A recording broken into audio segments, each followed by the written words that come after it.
We are going live. Perfect. Okay, we are live on Facebook. Hi, Facebook. So, good afternoon. This is 2-on-1, the highest rated Wednesday afternoon live conversation of disciples clergy with other Congregationalist clergies about the intersections of pop culture and theology, where the guests choose the topic. I did some research. I think we're number one, although there's a UCC show. It doesn't matter. My name is Arthur. We're number one. We're number one. I'm the Reverend Arthur Stewart, joined today, of course, with our host, the Reverend Stephanie Kendall, and we're talking the Avett brothers here on 2-on-1. If we're talking the Avett brothers, we're talking to Daniel Lyvers. Daniel, would you introduce yourselves? Let people know yourself. I don't know why I'm plural today. Yeah. Well, I'm Daniel Lyvers. I'm just so incredibly excited to be having this conversation with y'all. I love the Avett brothers more than just about anything in the world, I think. And I normally, when I start talking about them, I'll go on for a long time, and so somebody has to cut me off. And so I'm glad that we have this whole dedicated time. But just some brief biographical stuff, I guess. I am from Kentucky originally, lived in Nashville for a few years when I went to Vandy for div school, and now I've been in Fort Collins, Colorado as one of the pastors at Heart of the Rockies Christian Church for a little over 2 years now. So fantastic. Yeah. I couldn't tell you were from Kentucky based on your syntax and accent. I'm holding on to it forever. Please do. Yeah. Well, and if you look at his house, like other places, sorry to like give up images in your house. He's got Kentucky. Like Dan is a Kentucky fan. I remember the party. My house in general says a lot about who I am. I have 6 Avett Brother concert posters and pictures of Kentucky. So Kentucky, Avett Brothers, you know me. Yeah. Let's talk about the Avett Brothers, because both Spiff and I were completely uninitiated to the Avett Brothers. I probably have heard one of their songs in passing. And Spiff, you were telling the story about what were you reading? Oh, so I had not heard of. I'd heard of the Avett Brothers. Lots of people like them. They're very good. We'll get to that. But it hadn't been a part of like my musical canon of what I kind of rotated on. However, I was trying to think of like, I knew the name and I kept calling them Avett Brothers. And so if I do that, I apologize again. You wouldn't be the first one. No, of course not. But there is a book I read. There's a like a YA romance book by, I think it's by Colleen Hoover, where like one of the main characters like is obsessed with the Avett Brothers and like uses lyrics to like really, it's one of those like he's a brooding bad boy sort of a thing, but uses Avett lyrics to share who he is and what he thinks. And if I remember that right, I mean, I read this book years ago, and so as I was like trying to recall my my relationship with the Avett Brothers, if there was any at all, I was just remember thinking like, oh yeah, I had no idea who these people were, and yet it was like a solid through line of this book that I read that it was a fine book, but I didn't delve deep into what she was trying to say and use the Avett Brothers for, which I'm a little bit bummed now, because the very first thing that I texted Dan, I think after when we started, so Dan created a wonderful playlist for us on Spotify, and we kind of did the little the touchstone of the Armchair Expert podcast, so that we had a little thing. I said they sound a lot like one of my favorite bands, the Fleece Brothers, and he was like, they've opened for the Avett Brothers. And so like how this whole thing passed by, I'm not entirely sure, but I'm super stoked to have this conversation now, because like I feel like I'm a full Avett fan. I've watched the movie. I've done nothing on my off time besides watch videos, because Dan sends me just like 100 videos, which I'm grateful for. This isn't a comment on how often Dan texts me Avett videos. He did. But I was grateful for it, because I think, this is our first 2-on-1 that does a band, right? Or music. This is And do know, dear watchers or dear viewers, I'm just interjecting for a second. You can also follow that playlist that was expertly curated by Daniel. If you go to 2-on-1, we have shared it, and we'll share it again in the links in all of this. You'll notice too that song or that playlist expanded a lot over several days. Yeah. So when I first made it, I was like, I'm gonna keep this to 20 songs. And then as I was just going through and listening to music on my own, I was like, oh, they need to hear this one too. And so and then I got a couple messages from some friends that were like, how could you not include this song on your playlist? And so before I knew it, it was 42 songs. So it was it covers the gamut. It's a living, breathing thing for you. Yeah. So how did you get into the Avett Brothers? Let's start with that. Yeah. So I remember the first time I actually ever heard them was from a camp counselor of mine. Shout out to Wiley Benson back in the day. I was probably in middle school. I remember it was a song, I Am Loving You. I thought it was really nice. I never listened to them again. I would have been in high school at that point. But yeah, it was my first year, the summer after my first year of college. I was with a friend of mine, Ryan, who also has started a band. And he was like, have you ever listened to the Avett Brothers before? We were driving back after a week of camp. And I was like, no, let's listen. So he played me Laundry Room first, which I think is a great introductory song to the Avett Brothers because it hits those feels and it's upbeat and it's, a lot about young love. And I think most of us can relate to that experience in some way or another. And then he played Murder in the City second. Which I have a twin brother, and the second verse of that song is just acknowledging this relationship with a brother and what's that like. So I'm in the car like sobbing in front of my friends, and I was like, oh, this is music. And I went home that day and I bought at least 3 of their albums on iTunes because that's what we were doing back at that time, was 10 years ago, was getting songs off the internet and paying 99 cents each for them. Like now we're paying $10 a month forever. Yeah, and I was buying whole albums. I don't know where I had the money for that at 19 years old, but I probably spent $50 on Avett Brothers albums. But what hooks you is the live experience, and I think that's what most people will say that listen to the Avett Brothers is to know them, you have to go to a live show. It's just unreal. Okay, so let's parlay that into then say more about having to go to a live experience, especially as we talk about, all 3 of us are pastors. All 3 of us are, to my knowledge, primarily doing stuff online, or at least have been during this time. And so to know them is to see them in person. What does that say for us as church leaders? Yeah.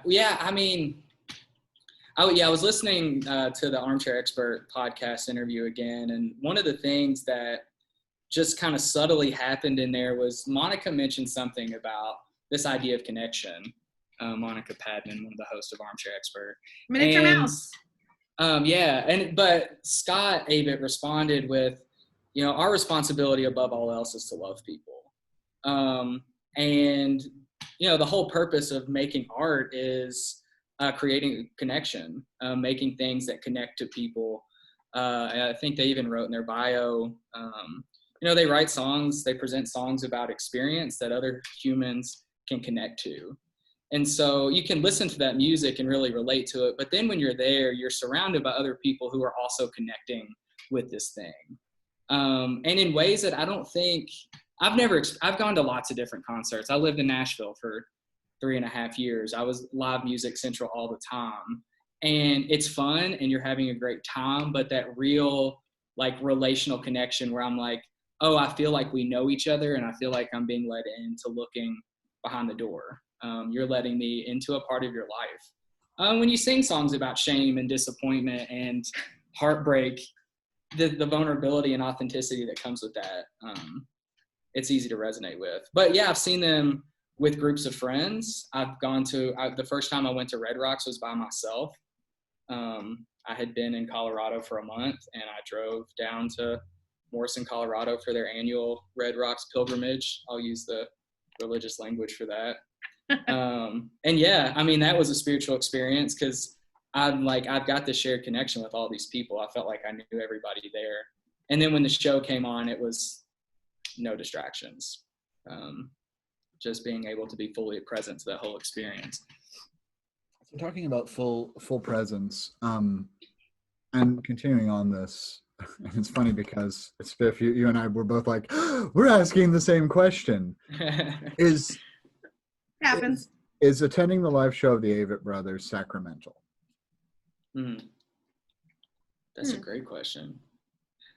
And of course, the other question underneath that is, are there more than two? Well, we don't even call them sacraments in the disciples, ordinances or whatever. But what is sacrament? What is sacred? Right.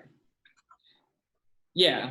I mean, that was going to be my follow-up question, is for the sake of thinking about definitions. If we're thinking about sacrament and things that point us towards something that is holy, right? I mean, that's what we do with communion every week. It's this opportunity to remember, and then the follow-up question is, well, what are we remembering? And so, in that experience, we're remembering a broken body. We're remembering the possibility to be restored, to be loved, affirmed, embraced, and all of these things. It's a holy experience. I think, and I think too about, the whole idea of worship. And I think that's probably the easier comparison to a concert and a worship service on Sunday morning, is being gathered around a bunch of people and embracing this invitation to be present to how God is showing up. If that's sacramental, then it's a pretty sacramental experience. It's holy. I remember the first time I saw them live in Indianapolis, they sang Salvation Song, which, I mean, in the title is rich with theology, and we came for salvation. And if it compromises truth, then we will go. They had their dad on stage with them singing. It was this really big moment. And I remember my brother and our mutual friend arguing behind me. And I'm like, how are you going to ruin this moment for me right now? I am in this. So, okay. I mean, and I love that. So for our benefits, Spiff and I inevitably draw our guests into diatribes about the Enneagram. Sweet. Yeah, I know. And It just happens. You're millennial clergy. So what's your number and wing? I'm an Enneagram 2 with a 3 wing. Okay. For those of you unfamiliar with the Enneagram, I'm just kidding. Nobody's watching this show. Anyways, no, for those unfamiliar with the Enneagram, would you please... People are watching, but... Yeah, I know people are watching. I'm just being stupid. Would you please, we love all of you for watching. Thank you. Would you please say what the Enneagram 2 is? Yeah, I guess the quick title that they give it is the Helper. I just came out of Suzanne Stabile's Enneagram boot camp over the last couple of weeks, which was great. And the big thing that I learned about Enneagrams... Hunter there? I don't know. It was all online, so I didn't see anybody. Okay. You'd know if you saw Hunter. He's devastatingly handsome. Forgive me. Yeah. No, I didn't see any devastatingly handsome people. Sorry to everyone else that was there. Well, I didn't see anybody. It was just me. So he was apparently thinking that everyone else is ugly. No, kidding. No. I feel like I'm being trapped right now. We've already talked about sacrament. Uh-huh. That really happened quick. No, so Enneagram 2 is the helper. I think the best way to think about it is we want to be wanted. We want to be needed. And above all else, I think we want to be loved. And so as part of that, like so much of our life is we want to relate to other people. Because if people need us, then they have to love us, right? And it's interesting too, because 2s are very much not in touch with their own feelings. And I was actually thinking about this in preparation for surely an Enneagram question. I think that's so much of why I resonate with the Avett brothers, because if you ask me how I feel, I'm more than likely going to tell you how you're feeling. I don't know. Or I turn everything into anxiety, and then there's shame that sits right on the bottom of all that. And so for me, they are so honest about, you know how they're feeling in their songs. And so often I feel like I'm able to give voice and language to things that, I'm trying to articulate, but I don't know how. I thought that was really, in the movie, and I realized that wasn't the touchstone, one of the things that we kind of told everyone we'd be watching, but in my rabbit hole of Avett-ness this last week, Dan and I watched the movie together via text messaging.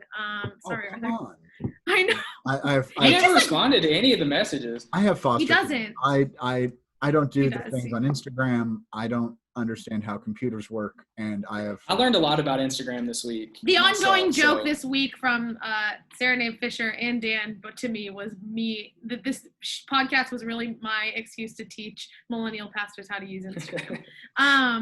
But one thing that I will, I need to hop on with Arthur. But so one of the things though that I found as we were watching the movie really moving about the kind of truth that they bring to this to their music was when Seth was singing the divorce blues. What's the divorce song called? Divorce Separation Blues, yeah. Divorce Separation Blues. And he was talking about, like, there's heartbreak all over the music landscape.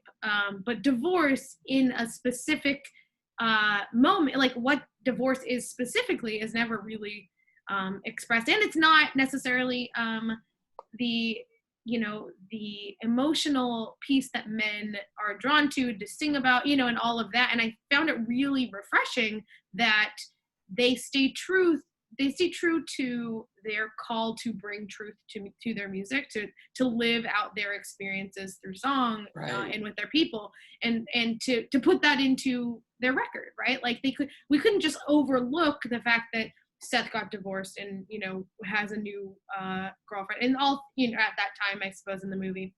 And so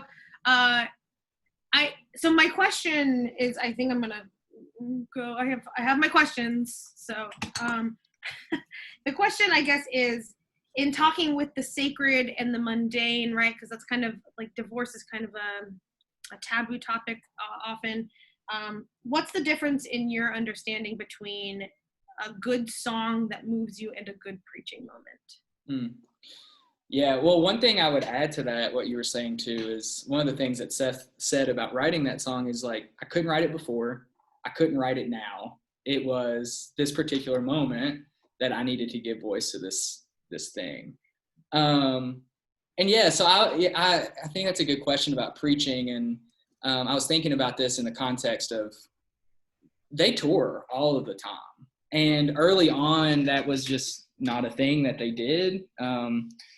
But, you have, and I guess the big thing is they say things that people can connect to and resonate with. You can hear, you can relate to what it is that they're saying. Sorry, Siri popped up on my computer because I'm using my AirPods and distracted me. So classic. But yeah, in terms of preaching, like, I often think about, we have a lot that we want to say, and it really doesn't matter if people are unable to hear it. And so for me, that intentionality of, like, how are we speaking to this experience? How are we sharing stories in ways that, I can put myself in this narrative and think, no, I remember being in love at 16 years old, and the feeling of just, like, I know your father's yelling for you, but, like, let's ignore that right now because we're here together. I think a lot of us can fit into that experience. And so when I think about in terms of preaching, it's, who would most disciples turn to when we say preacher? We say Fred Craddock, and so much of what he has done is, he was a storyteller. Mm-hmm. I don't know. No, stories resonate. Yeah. Stories resonate. I think what I also really appreciate, what music reminds me of, is for my preaching moments, because I am one that listens to music while I preach, or like while I'm writing my sermon and things like that. And it reminds me to edit, that I don't have to fit every story and everything I want to say in one sermon. That I've kind of been looking at my ministries writ large as albums, and which has kind of come up this week more and more, but the student ministries, my ministry in marketing beforehand, like, these are all kind of earlier albums, and, like, they're growing with me. And, like, so part of these sermons that that we all are preaching in this time and in this context, like, what is that album? And that it will tell an entire story, but it doesn't, each sermon doesn't need to tell one specific story. That if we're doing our jobs correctly, well, I don't know if correct is the right kind of phrasing, but if we're doing our jobs in a way that is meant to kind of journey with people and kind of move the margin, then we do so one song at a time. And it changes with too, just right? one song. Absolutely. Like, we've seen, yeah.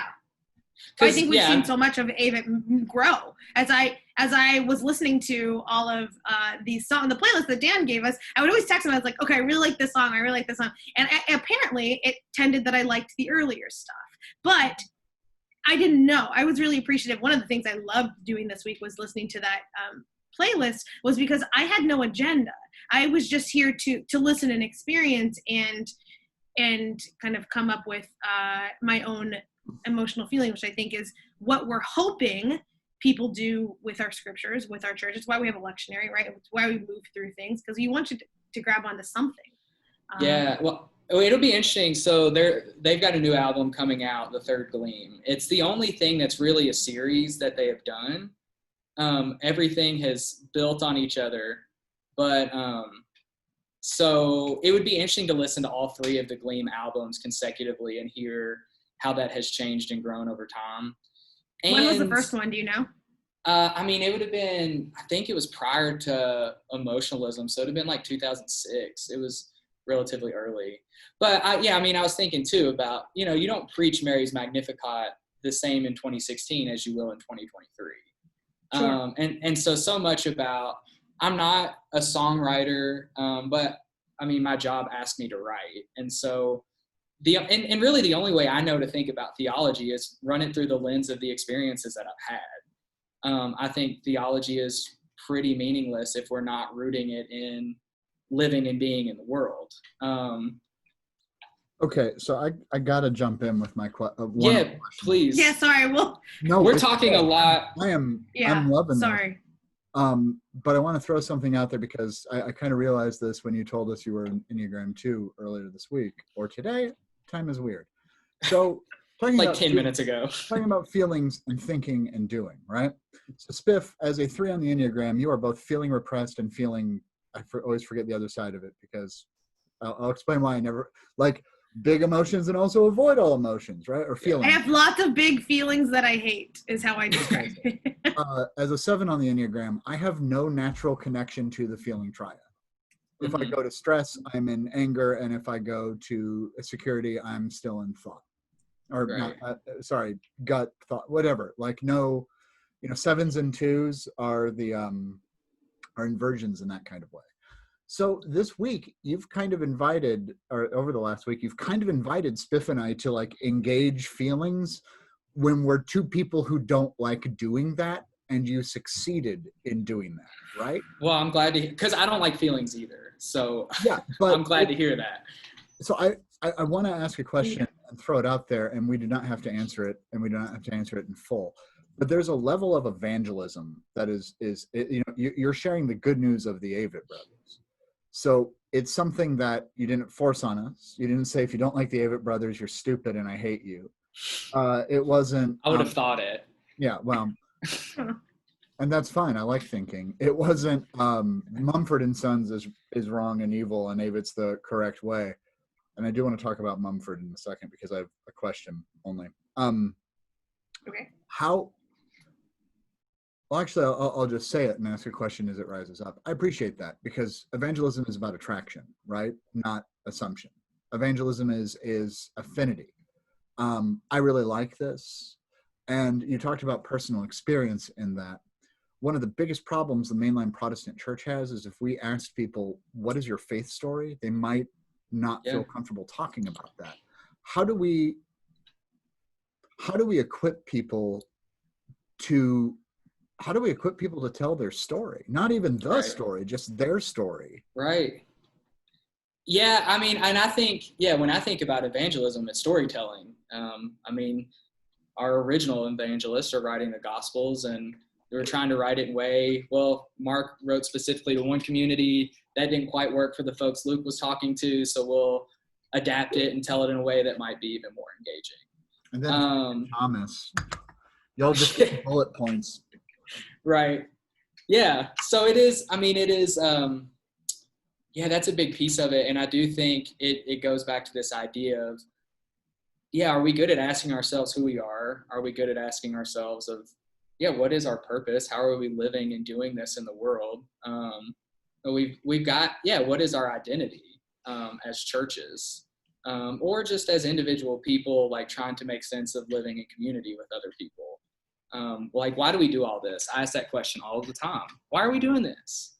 Of all of the ways that we could be connecting in the world and trying to make the world a better place, the question is, why choose church? For me, why choose congregational ministry? Yeah, I think it's a hard question. It's a good question. Yeah, I mean, it's interesting as someone who came to church late in life anyways, and then have come to, Avett late as well. Like, evangelism works, right? Like, evangelism is a tool that continues to go and work because it works, and because stories are engaging and captivating. And I came to church because I wanted to know more about the story of Jesus. I wanted to know more about, the Hebrew culture. I wanted to know more about how we got to where we are.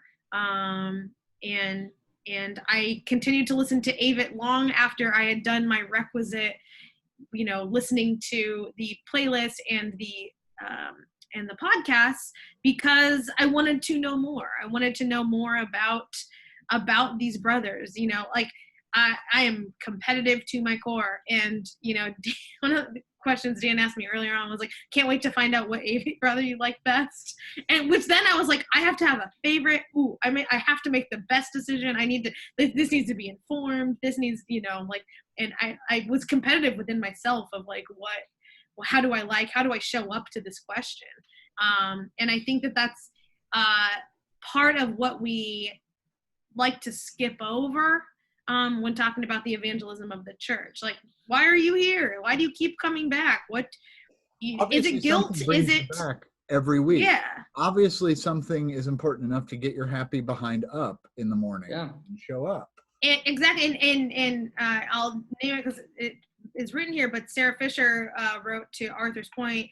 I think something we connect with musically, especially music like Avett's, explicitly because it allows us to vicariously experience emotions and levels of vulnerability that we as head, gut, and feeling repressed folks like to avoid in our actual lives. And like, I felt that deeply. I put online today, like, what's your Avett cry song? Because we have them, and I'm not one that sits around in my home and cries a lot. I mean, it happens more now than it happens as I grow. Let me just put it that way. And so, and for me, so just to answer that question, like, no hard feelings is where is my cry song.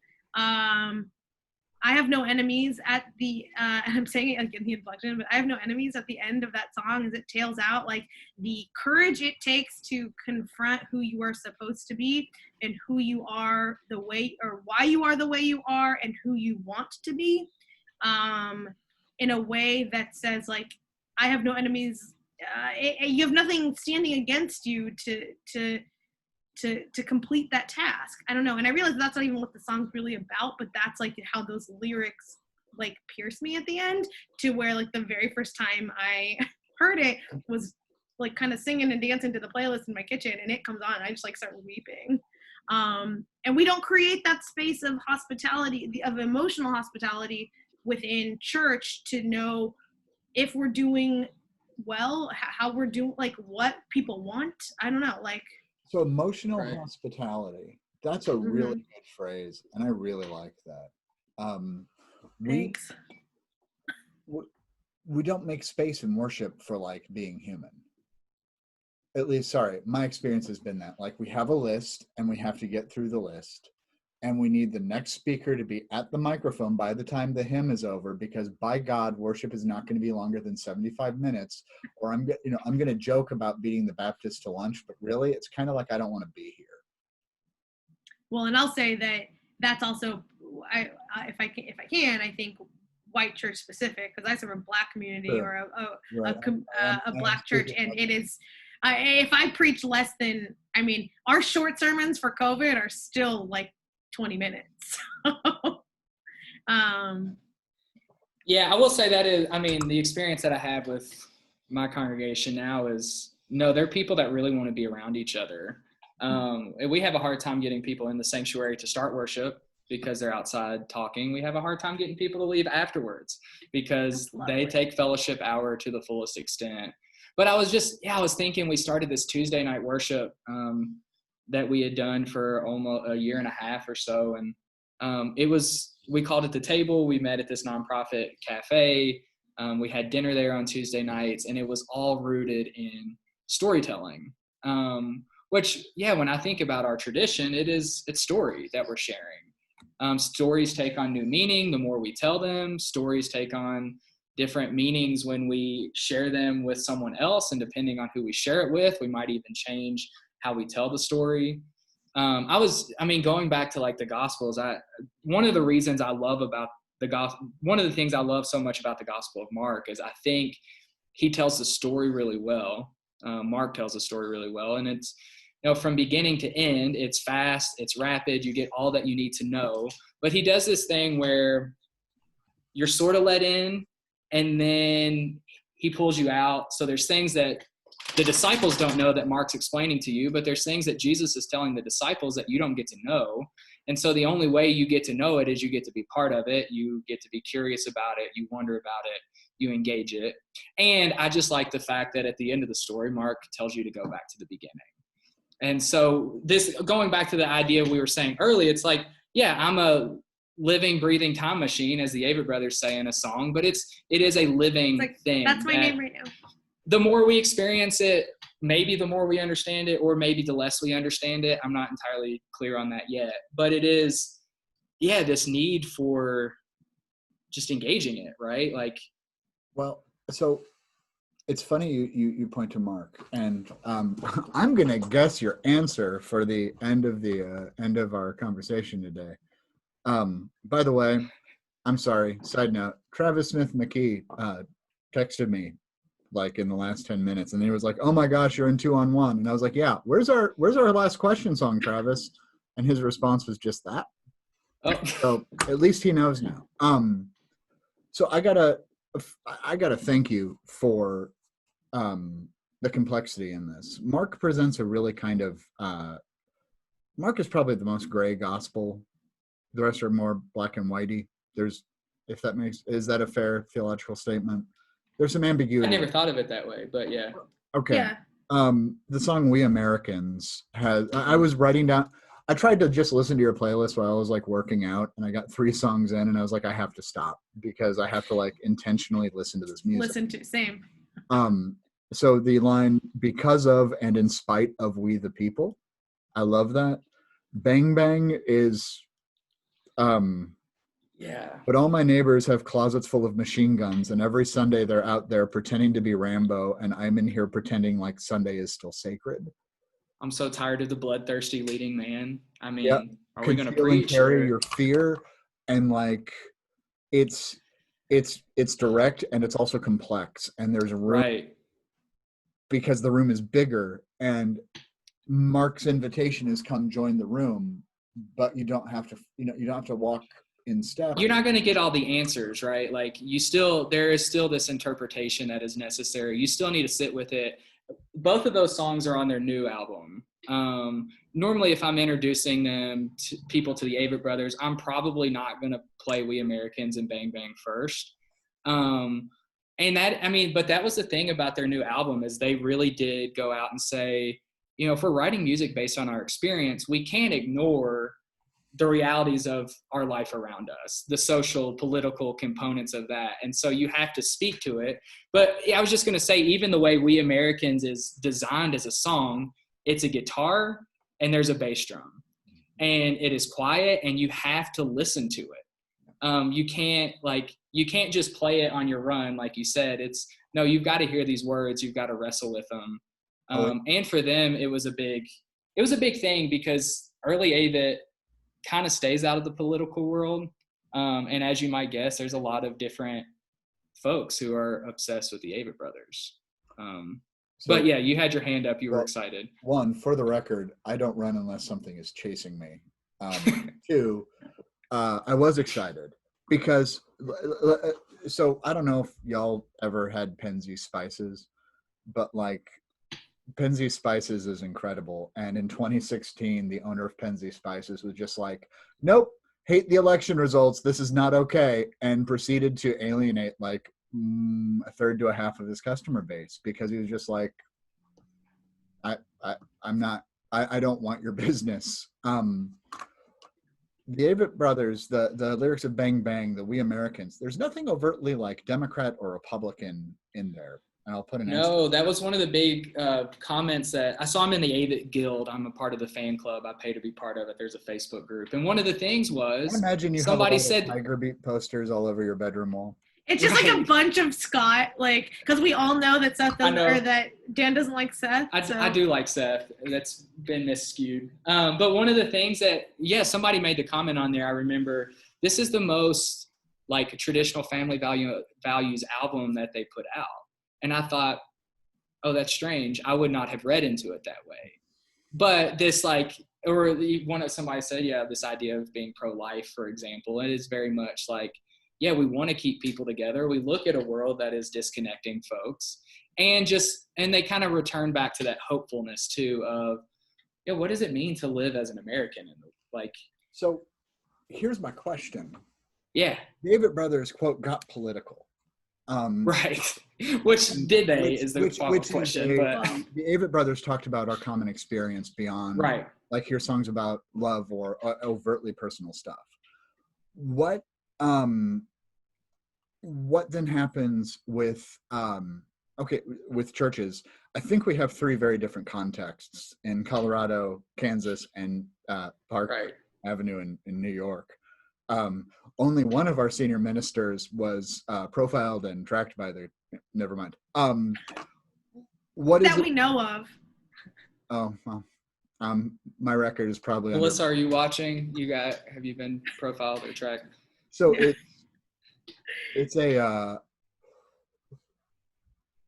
churches will members of congregate. Okay, I'm trying to say this way too nicely. I've been accused of getting political when I say things like billionaires shouldn't exist, which for the record, billionaires shouldn't exist.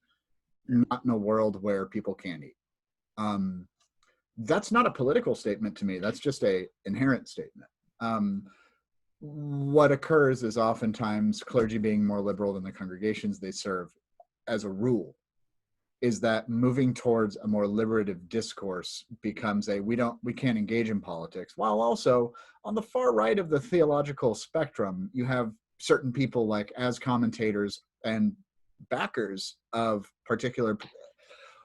What does it mean for the Avett Brothers to be political, risk alienation? How does that affect the good news? Right. Well, and I mean, so much of it, I mean, our responsibility is we're supposed to preach the gospel. You're supposed to speak truth. And so when I think about this new album, it's truth telling. There is nothing false about claiming that we live on stolen land built by stolen people. Like, that is true. It's uncomfortable. And especially as a white man living in the world, like, no, I'd prefer not to have to think about that. Right. I think why they could do that now versus any other time that they've lived is they have invested 18 years of their life into their music, into their fans, into the people that have followed them. And so, I mean, for me, it goes back to that idea of, we can speak truth, but will people hear it? And how do you speak in ways that people are actually going to hear what you say, actually want to listen to you and trust you? And it goes back to the idea of what kind of relationships are we in? Are we in relationships? Right. Like, are we invested in each other enough to have hard conversations? Or are we invested in each other at a level of what we'll just keep it on the surface? We will speak to each other and say love is important. I mean, James Cone would call that a wider relevancy, to talk about love and hope without anything else. Like, and so it does beg the question. I think about this all the time in terms of Christian Church Disciples of Christ theology. Well, we say all means all. We say it's an open table, and yet our follow-up is let's put as many barriers around it as we can. Like, let's qualify it. The invitation isn't our own, and so it is, yeah, I mean, Well, we are having to think through. But really, what does it mean to be in relationship with people? Yeah, the people we don't want to show up just aren't part of that. Yeah. Right, Well, yeah, or there's that other flip side of it. I mean, and for a lot of our congregations, it's, yeah, if I don't agree with you, I don't want to be here with you. And the reality is like, nothing about saying I'm going to live a life of faith or I'm going to be a part of a church community. Like, nothing about that was ever going to be easy. More than anything else, messy, right? Like, none of us have answers. We're all trying to figure it out as we go. And so, yeah, I guess we're like relating to our experience and sharing it with one another. And at the end of the day, we look at a world as hurting, and we have to ask ourselves, what are we going to do about this? And it's that shade of gray type thing. It's the right. Not even shade of gray. It's living in the tension of because of and in spite of we the people. We could easily say because of and in spite of all means all. Right. Well, and I think about one of my professors in seminary, a constructive professor, would say, theology is a matter of life and death. There is no middle ground. And I think that's very true. And also my response to that over the years has been like, but we are all working it out in this middle ground. Like, we are stuck here trying to figure out what is life-giving, what is death-dealing. And on any given day, our answers to those questions change. It is a constant work that we're having to do. And yeah, I think about the end of Salvation Song and the line, if it compromises truth, then we will go. We came for salvation. We came for family. We came for all that's good, and that's how we'll walk away. But yeah, if it compromises truth, then. And I think it goes to how we build relationships, right? How we build trust in the first place. Like, there was an interview that I read with them where I want to say it was Scott who said, like, so essentially the question was like, you've gotten political, right? And he's like, no, we talk about politics and religion and all of it all the time. Like, it has been part of the discourse of every album we've ever written. It's just how it's being received. It's how all of that. And the reason that they can make We Americans, and they can make and there's buy-in there is because it has been a part of that entire thing. Because they do understand that the church is tied to the political inherently. The church that follows Jesus is, at least, let's put it that way. And so with that, I think that their ability to move the needle forward for themselves inherently has a larger ability to move the needle for their audience, which is, I think, church. Well, and you've gotten political really means I've gotten uncomfortable. Right. Oh my goodness, yes. Or you said something I don't like, yeah. Yeah, my friend Nathan, who is kind of amazing. He's pissed off the Proud Boys this week, and that means he has gained another jewel in his crown. Nathan has the line, "I'm your pastor, not your mascot," particularly in response to people who, when he's on Facebook speaking his views, people are like, how can you do that? It's like, well, I mean, wait, but I get that too, because people push back. Like, I did an endorsement this week, but it's my personal Facebook page. It's not from the pulpit. It's not me. It's yours. You have a right to do as you will. And if anyone was shocked by that endorsement, you have not been paying attention to the ministry that we have been doing together. Yeah. But I want to ask a question that I've been thinking about, and I think that it ties to what we're doing here. Especially around like the who's in, who's out, who's invited, all the things. And so my question is around labels. So the Avett brothers famously started with Scott and Seth, now intentionally have been expanded to include Joe and Bob. So the Avett brothers is a 4-person group at this point. Who's to say it won't expand and gain? But so I guess the question is, does the label that we use to describe them, specifically we'll talk about Avett brothers, is that limiting and or not valuing, let's say, what Joe brings to the table? Like, right, one of my texts to Dan this week was very much like, I think I like Joe best. Like, Yeah. I like them And you all, would not but be, and you would not be the only one. He's No, great, not at all. He's a great Twitter follow. Yeah. he's wonderful. And Wonderful so, cook. His house is for sale. You can his find house is it for sale. online. We now work for Not that Zillow, creepy sponsored house by story Zillow. with a prison in the basement, is it? No, No, it is not not. that I one. That saw was a that. popular one. Yeah. That was very But so open. what does it mean when how do labels help and or hinder the evangelism that we are called to do around not just church, but like, let's talk Right. about music, right?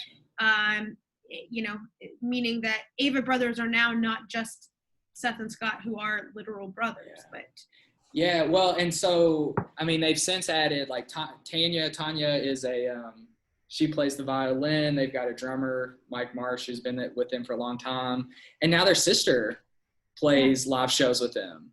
And so they're already expanding and have been for a long time. But I was thinking about, it was groundbreaking to me when Scott in the Armchair Expert interview talked about Murder in the City, because that is one of my all-time favorite songs. And he is really wrestling with this idea of like tribalism and how we form our cliques and our groups, and that puts us up against other people.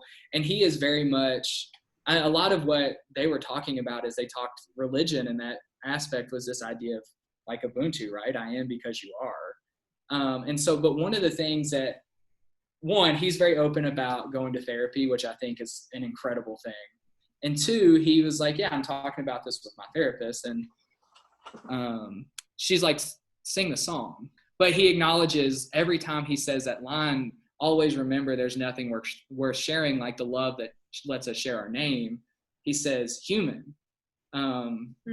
This whole idea of like, Siri needs to chill. This whole idea of like, yeah, the shared humanity, we live in this world together. And so I found that really important to think about. Well, this is how he's approaching singing this song. He's not singing this song specifically about his brother or his family, make sure my girls know I love them, make sure my boys know the same. Like, that's changed over the years. It is, the comment that they made is, we hope that people hear this song as inclusive rather than exclusive. So, and forgive me, by the way, I realize like I'm looking at my phone because I'm looking up lyrics, because I've only heard like half these songs once or twice, and I'm trying to make sure. So please don't think like I'm not paying attention. No. Conversation with the three of us. And I apologize because I could have said that beforehand, so it was less like, what's more important than this? Nothing, Daniel. Nothing. Nothing is more important than 2-on-1. Second, it's the, oh, that's going to be our t-shirts. Second is the, so like I serve Riverside Christian Church. And our big thing is we talk about that being target demographic. Riverside is a neighborhood here in Wichita. So we're named after the neighborhood we're in, but it's also like, so we're aiming for Riverside. People can drive in from wherever they want. Somebody wants to commute in from Kansas City, they're more than welcome to. But that's just kind of our target. We joke that the men's breakfast, that's our target demographic. We're not going to turn anyone who is, all NBs are welcome. All women are welcome. It's not a barring. And with that level of inclusion, I like that with human. One of the problems I think that emerges in the progressive church is that we try to be all things to all people, because we're afraid to define, because if we define, we exclude. How do we maintain inclusivity and expansiveness without becoming just, I've heard of all means all conversations where they've stopped being like, we're anti-racist, and they've stopped being, we're open and affirming, because we want, white people and straight people to show up as if they're some sort of minority that needs to be targeted. Doesn't feel welcome. Right. Yeah, where's white entertainment television? Literally everywhere. Right. I mean, and I struggle with that idea of inclusion all the time, just in terms of a definition. And I mean, is that really what we're trying to be, is inclusive? Because the assumption is that I have something that you need to be part of. Which, I mean, the insinuation is like, well, I've got it all figured out, so just join us and you can be part of it. And I'm like, I don't have anything figured out. And so I think about this. I'm like, well, what does it mean to be open? and that's like our church language of open and affirming. That's very different than being inclusive. Like, I can include you, you can be in my circle, and also I can not affirm you as a human. Like, fun fact, whenever I talk to pastors who are like, my church is inclusive but not open and affirming, I always say, you're not inclusive. Well, I'll always just say, so you'll take my money, but I can't serve at the table. Right. And they're like, well, and what's inclusive about that? Yeah, my checks don't bounce. I get it. So, well, and the reality is too, and I mean, I think this is the importance of, like, we as clergy, as churches, as theologians, as whoever else, it's this like constant reflection on who we are, because, yeah, I mean, the whole thing, if you walk into my church, there are norms that we expect you to play by. Like, there are rules here. There's a certain way of doing things. And then when those norms are uprooted, man, we got conflict. Like, I mean, all means all. You know, my example is always, so nudists, we're not against nudists. Like, nudists are more than welcome at this table, but we got to find common ground to go to this table. And it's right. Like, my rights end where yours begin, and usually it's the fist in the face, but I'm sure with a nudist we can come up with a whole lot more fun examples. Right. But it's the same idea. I mean, like, don't. I mean, if we're going to talk about inclusion on that, I mean, the amount of comments that I get on, there's a reason that we don't robe, right? Like, I'm a church that's all women, and those robes don't fit us right. Like, you know, like, it's, if I wanted to go preach in hot pants, I could, but it'd be a real conversation. You know what I mean? Like, what are the norms and what is the welcoming? Right. And what have we, and how does that silo us? That's gonna, I think, move me into my next question, if that's okay. And just to add, and I think that's where hospitality comes in. And I think this whole idea of like I don't want to say all this and say that inclusion is a bad thing. I just, there's some work on our own part of like, well, what are we inviting people into? What are we including them to be part of? And are we willing to change and grow as we go along? I'll stop there. That's a good enough answer for that. Like, I think inclusion is important, but there is this work of, are we clear? Like, that's hospitality, right? Of like, we're clear about, these are our expectations. This is who we are. And I think the openness to changing is part of that. But go ahead, ask that next question. Oh, thank you. So this was I openly listen to Armchair Expert as like an actual podcast that I listen to, and there was one with John. Did you listen to the John Legend one? Yeah. Okay, so for those of you that haven't, I'm just kind of lay it out, but the question or the conversation that happened with Dax and John Legend, and why I think it ties to Avett, and this is actually pointed out to me by Kara Gilger, which is church influenced John Legend's ability to understand that he could sing, that he should sing, and things like, right, and like a kind of put a musical bug in his ear. And I think that Seth and Scott have talked about it in that same way, right? They understand music and church's relationship because of their grandfather, because of all of the things. So my question is, in y'all's experience, how do you see the musical landscape being shaped by church, and specifically the Black church, for let's say white folk singers? Well, so it's funny. One of my questions was, is this American music? And I promise I'll go on this diatribe, but it'll come back around. The thing I love the most about jazz is that it's a grease trap. The thing I love the most about the Disciples of Christ is it's a grease trap. We take the best parts, they come together, we see what works, we see what doesn't. And jazz being kind of foundational to R&B and rock and everything. Jazz is one of the big roots of the big tree. It's almost, with music, there's very key influences, and without African rhythm, without Latin instrumentation, without everything comes together on it. I'm not suggesting that it's all a melting pot, because that's the worst metaphor ever. But I think at some point it becomes, are the Avetts is the Avett Brothers a white musical thing? Is it white genre? How do we describe that? At what point does it become inseparable? Yeah, I read this book not too long ago. It's called The Banjo, America's First African Instrument. Hmm.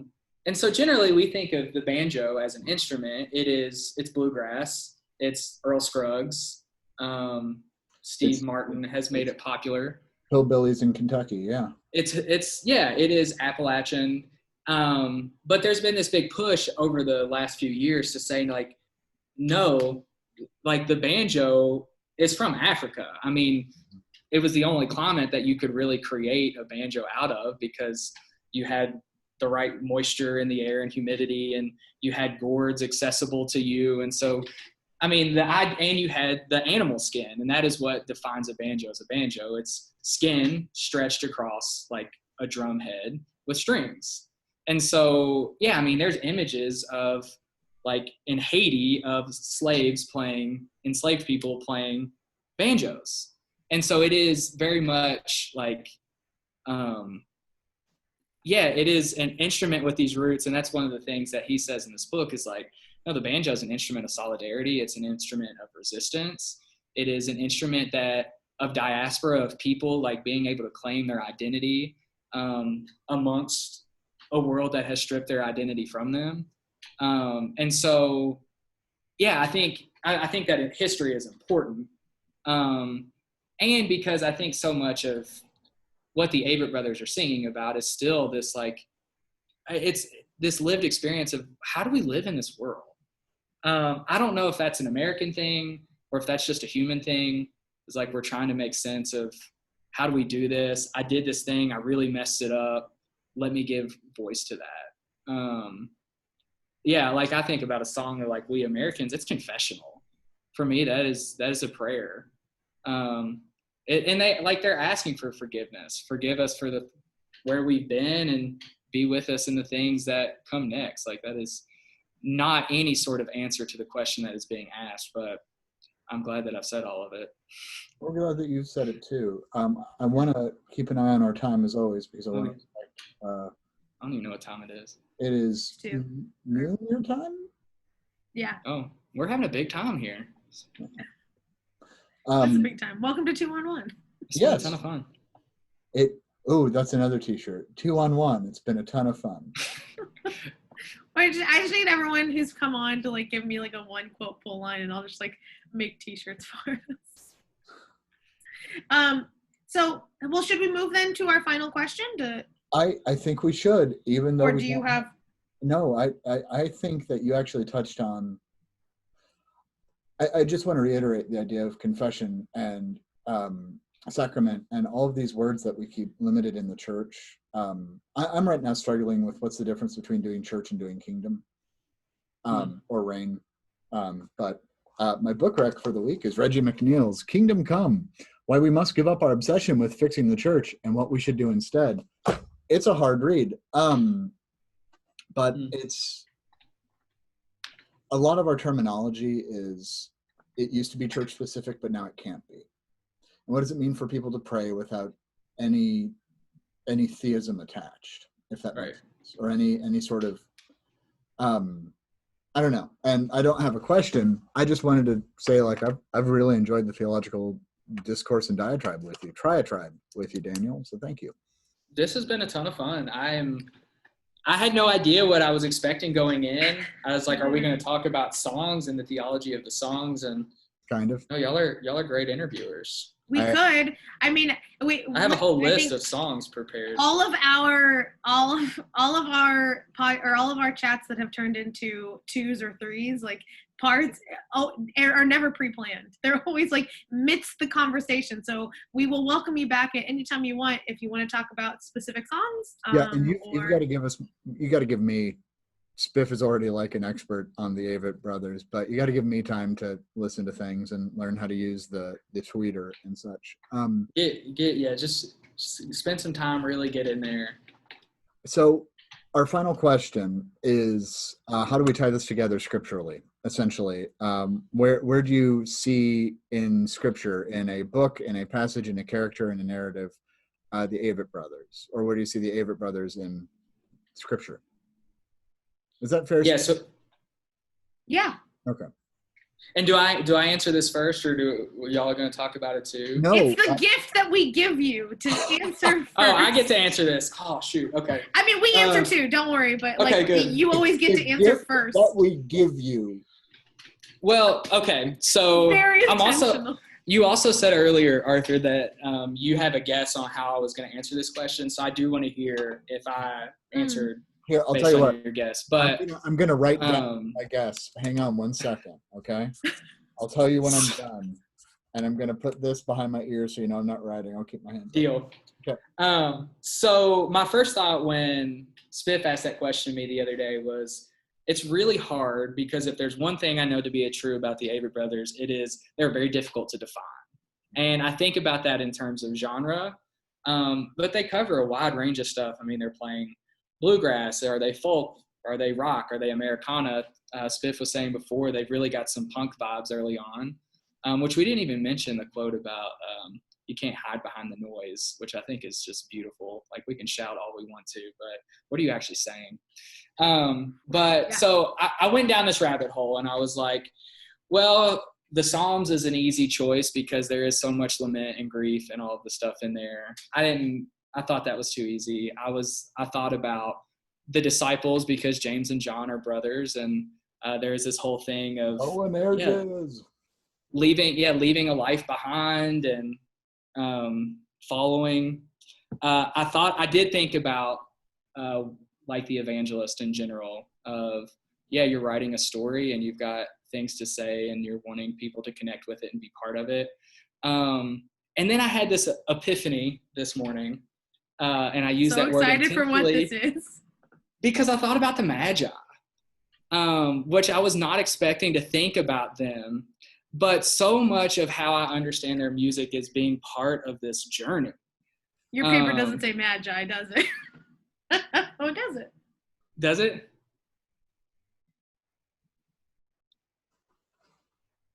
You were gonna say Mark, which I think. If you wrote Magi, we were gonna do David Blaine next week. We were gonna do straight up magic.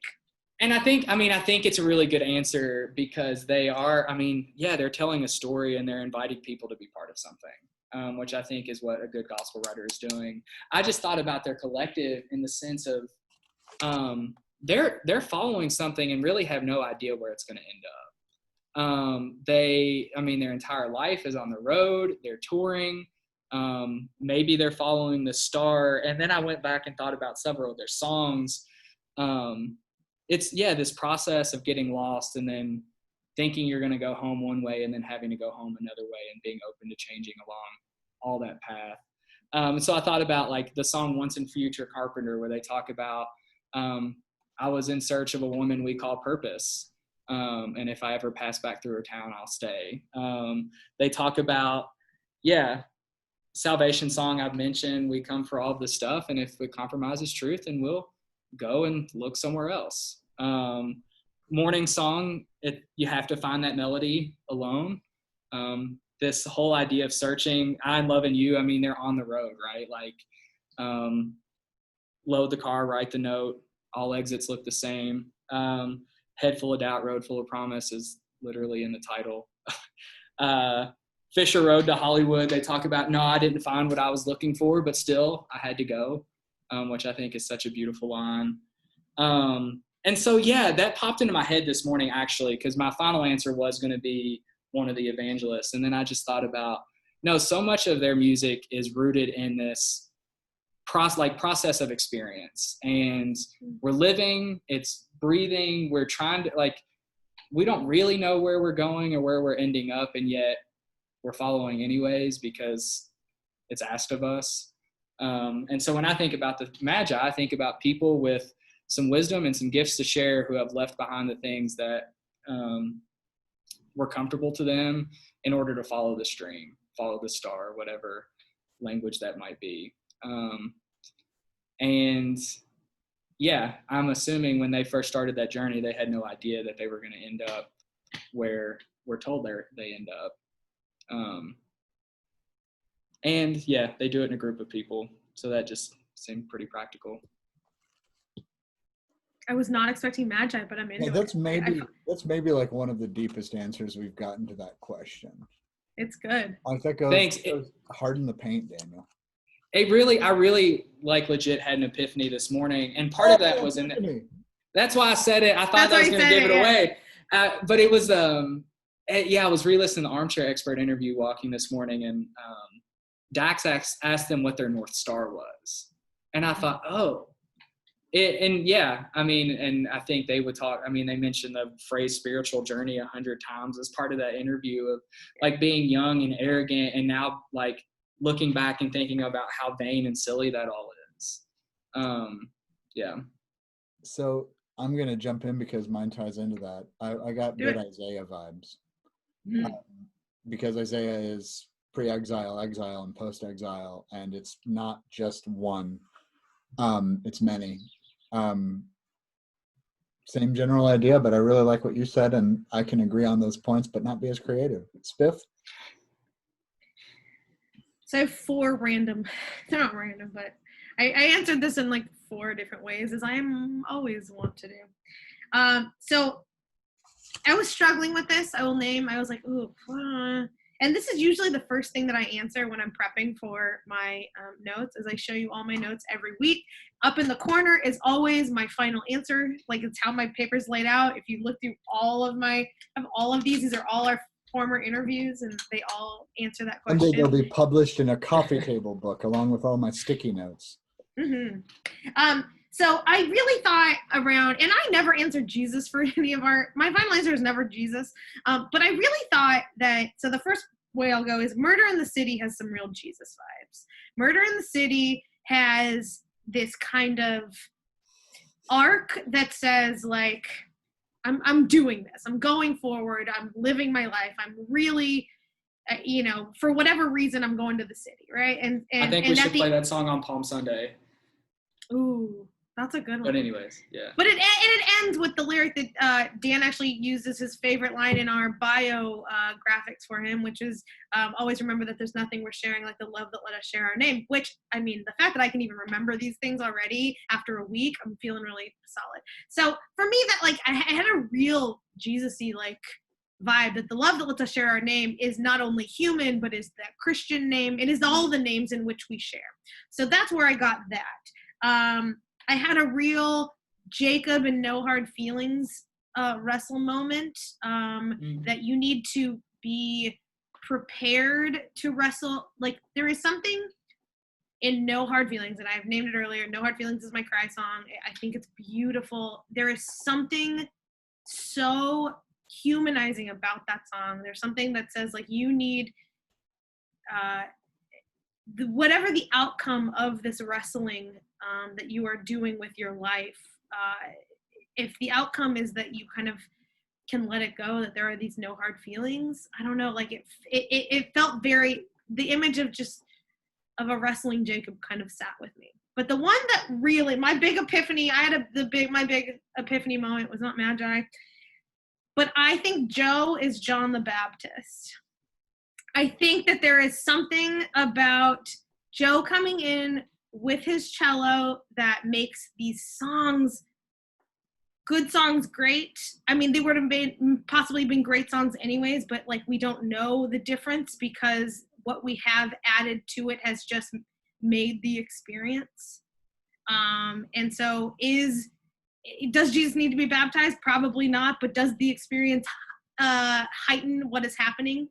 And our own relationship to it? I think so. And so for me, Joe brings in this kind of baptism by cello, for lack of a better phrase, that really, I think, baptism. Sorry. That really for me brought everything. And then my Holy Spirit was Laundry Room, because I think that there's that living time machine language, I just think is so expansive and so lovely. And in all the spaces that we always box Christ or box God, the Spirit still moves. And so that living time machine is for me, that movement, and is what moved all three of us to be in this time and place. And I don't think it's I think so many people always say that Laundry Room is their favorite Avett, and I'm saying so many people, like I've been around for years talking about this, but like I've read a lot of stuff this week. Wait, what's the fan club called, Daniel? The Avett. It's the Avett Guild. The Avett Guild. Avett Guild. But yeah, so those are my four for the final answer. I think Dan crushed with Magi though. Yeah. I do like the evangelist answer too, though, and thinking about gospel writers, but I think that's true of any story or any sort of music. Is it requires us to listen. It requires us to pay attention. It's going to invite you into some wrestling and discomfort and interpretation, or at least it should. And yeah, I love that you said early on, Arthur, that it's a living document. It's a living, breathing time machine of how I hear a song today is not going to be how I hear that song tomorrow, which is why I'm like, yeah, what's my favorite song? I don't know. Ask me right now. It's going to be different. It depends. Yeah. Well, and that's God is still speaking, right? I mean, like that's because we can hit these texts, we can hit these songs all in a different point in our lives, and they will continue to speak to us anew. Every time you say that God is that we have to pay the UCC like 75 cents. Okay, so like I work for a UCC church, so I'm okay. Oh, okay, never mind. You can do it as much. Good, we didn't say it. I work for my church is duly affiliated. We are expanding, so expansive instead of exclusive. There you go. Daniel Lyvers is a pastor at Heart of the Rockies Christian Church. Yeah. And he is our guest today. And thank you for sharing with us the good news of the Avett brothers. Y'all, this has been so fun. It was so marvelous. We are going next week. But who's next week though? Yeah, we've got Sarah Brown, who was a Jeopardy contestant, and we are talking Jeopardy next week. Sarah, exciting. And then we have Chris. We have our first. Oh, that's pretty funny. Oh, sorry. So throw in those, and then we have Christian Brioni is coming on, and he is. I'm looking up because I forgot what he wanted to speak about. We've changed it. He wants to talk about his anime My Hero Academia. Oh, that's awesome! I can't wait for that. I mean, I can't wait for any of them because. I know nothing about that, but we're going to learn. And then we have Charles Anthony Bryant talking Umbrella Academy. And then we have Aaron Wathen talking the week before the Emmys, Schitt's Creek. Schitt's Creek, The Redux. Not that we didn't enjoy the previous, but we'll talk Schitt's Creek probably anytime, anywhere. We'll talk any of this anytime, anywhere, but we'll specifically talk about it on Wednesdays at 1 p.m. Eastern, 12 p.m. Central, 11 a.m. Mountain, and 10 a.m. Pacific Standard Times. We will be here each and every week until we decide to take a break. But we hope you'll join us. Like our page, email at us at 2on1project@gmail.com. Find us on Facebook, the Twitter, Instagram, Snapchat, TikTok, Discord, LinkedIn. The things we aren't doing. We're doing none of those things because all we have is Instagram and Twitter and Facebook because I refuse. Why are you on LinkedIn? Yeah. This whole thing is because I refuse to teach. Until Arthur learns Instagram, we're not going into anything else. No, find us on Zillow. We're going to be looking at Joe's house. We are sponsored by Zillow because of Joe's house. Daniel, thank you again and again and again. And I'm going to stop recording at this point, and we are no longer live. See you later. We are no longer live.